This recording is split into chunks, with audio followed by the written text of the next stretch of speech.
Hello students, welcome back to the class. During the last class we have discussed about liberalism and its basic tenets. In that we have completed a part which is meaning. What is the meaning of liberalism? Now in this class we are mainly discussed about basic tenets. Tenets are nothing but which are the principles or belief, or one of the main principle of any religion, or one of the main principle that is called basic principles. Okay, basic tenets are nothing but basic principles. First point, okay, whenever if you are seeing the liberalism, the first important point is when you are talking about it, that should be given to man. Liberalism must be given to man. That is the first principle. First principle of liberalism is man should be given liberty. Children's, man is a rational creature. A rational creature means the creature which can think based upon the reasons, logic, etc.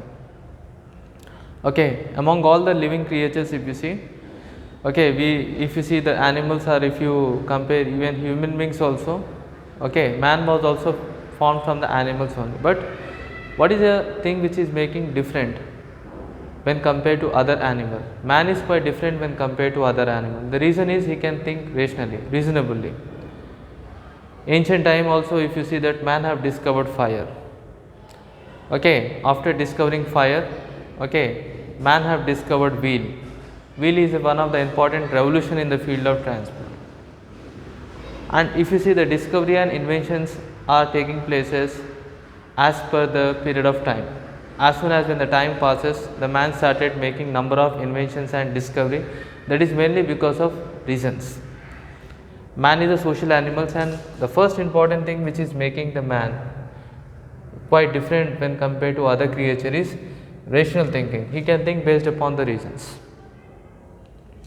Second important thing is man has immense potential. He have a large potential. If the man he wanted, he can contribute for the social progress. If the man wanted, he can play a very important role. His contributions can play a very important role for social progress. Now, if you see that, what is the social progress is, if you see, capacity of the society to satisfy the basic needs of the citizens. Whenever the society, whatever the societies which can able to satisfy the basic needs, so that is called as social progress. Whenever any states has a capacity to satisfy the basic needs, okay, or basic functions, that state is called as, okay, social progress. Then it is called as social progress. Whenever in the society, when they unable to provide the basic things like food, clothing, shelter, or other activity, then we can't say that is a social progress. Social progress is mainly depends upon progressing society. Okay, society when it will progress, when the society will progress, when they have adequate standard of living, when they will get all the facilities which are given by government, then we can say that society will progress. Children, the man has immense potential. He can contribute very important things for the social progress. Capacity of the society to meet the basic needs for the citizens, that is called as social progress. Man is completely endowed with various types of natural rights we have given to the man. Okay, natural rights mean the rights which are important right, are the basic rights which are given to the citizens, by which the government cannot exploit that right. That rights are called as natural rights. Fundamental rights, if you see, is the best example of natural rights. So man is completely endowed with different type of rights. Man was given different type of fundamental rights, and these rights the other government cannot exploit these rights, and neither any authority can transgress by any authority. No authority can go behind the limits. Okay, no authorities can exploit the rights. So these are the some abilities. So man has given some fundamental rights. By utilizing the fundamental rights, he can lead his life in a progressive way, and no other authorities can able to exploit that right. So this is the main thing. So what we have discussed, that these are the first important basic tenets. First one, man is a rational creature. He has an immense potential. He can contribute well for the social progress. He can contribute it, and man is completely endowed with natural rights. Okay, and these rights cannot go behind the limit by any authority. Okay, that is one point. Transgressed. What is the meaning of transgressed? Is to go behind the limit. Okay, so that is one point. Next, come to the point. So that's why the important rights, the first important principle is liberty must be given to man. Okay, man should be given liberty because he is a rational thinking, he has an immense potential, his contributions can play a very important role for the social progress. Okay, if there is no contribution which are done by man, social will not progress. Social progress are nothing but any society which can satisfy the basic needs to its citizen, that is called social progress. Man is endowed with different type of natural rights. Natural rights mean the rights which nobody can exploit, the government cannot exploit that right, that is called as natural rights. So man is completely endowed with the natural rights and which cannot be transgressed by any authority. Next we will go forward. Second important point, civil society state. What is meant by civil society state? Okay, society state. The civil society state is nothing but an artificial institutions which are mainly created by a group of the people or man. This is an artificial institution. So who will create this institution? Mainly these institutions are mainly created by any individual or any group of people, so that this can able to serve the common interest, they can able to provide the services. Okay, every institutions when it will form, why the main motive behind the formation of the institution, artificial institution, is to serve the people, to provide their services. Okay, and civil society were quite entitled. Okay, entitled is nothing but some rights which are given. So normally when some rights are given to the citizens, civil society has given some rights which are entitled to the citizens.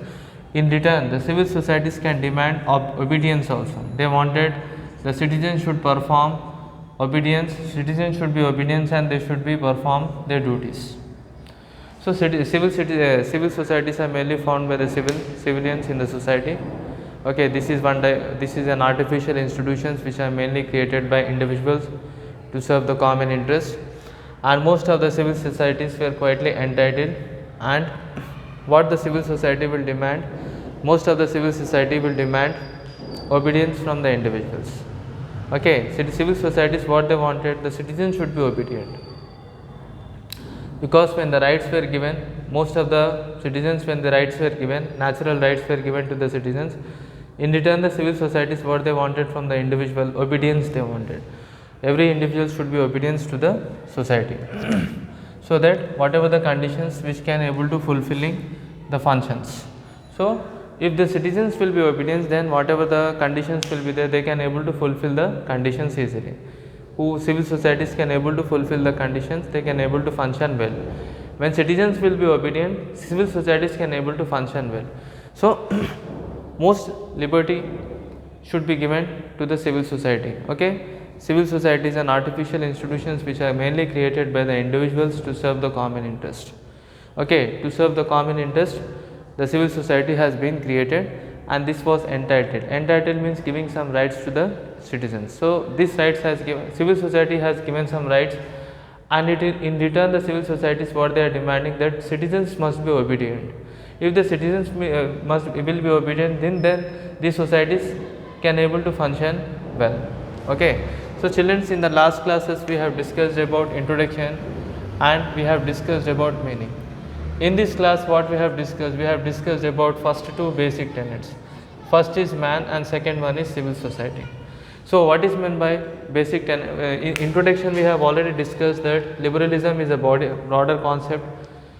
The word liberty is originated from the Latin word liber, which means to set free from all type of restrictions. But in liberalism also includes the combined values of individualism, utilitarianism, welfare state concept. Individualism already we have discussed. Individualism is also called as laissez-faire theory, which is originated from the France, means leave alone. The meaning is leave alone. State should leave individual alone. State should not interfere in the activities of individuals. If the involvement of states will be more in the individual life, then what will happen? The freedom, individuals will enjoy the less freedom. If the involvement of the states will be very less, then citizens can enjoy more freedom. This is one point. Utilitarianism, what we have discussed, that this theory is mainly promoting the idea. So whatever the activities that can able to provide happiness. So whenever the citizens, when they are performing any activities through which they will feel pleasure and happiness. So this, there are mainly promoting and encouraging those activities must be performed. So there are supporting those activities, the activities which the citizens will enjoy and will feel pleasure and happiness, that activities must be performed. So there are supporting those activities, but there are opposing those activities which can cause displeasure and uninterest. Welfare state concept, already we have seen the states which will provide welfare activities to the citizens in the form of economic welfare activity. The states which are providing some basic necessities like health, pension facilities, food facility, education facility, basic. So that states are called as welfare states, which will provide welfare function. Normally in the modern states, all the states are the welfare states. Okay, every states, what is the main role of the state? To let their citizens a dignified life, so they will provide some basic necessities to the citizens like pension facilities, okay, education facility, etc. Now already we have discussed in what is the introductions and the meaning. In this we have discussed the basic tenets. These are the basic principles. Why the man should be given liberty? First thing is, the man is a rational creature. He can think based upon the reasons.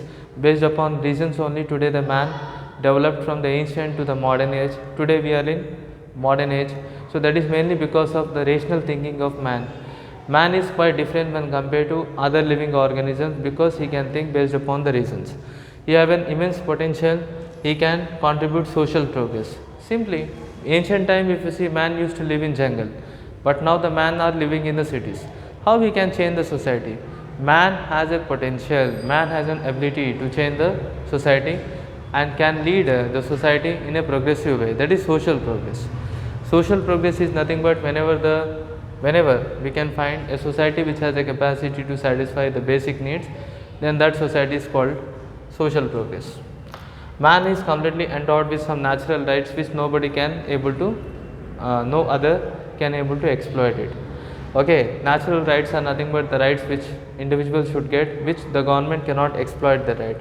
So that natural rights cannot be transgressed by any authority. Okay, no authority can exploit that rights.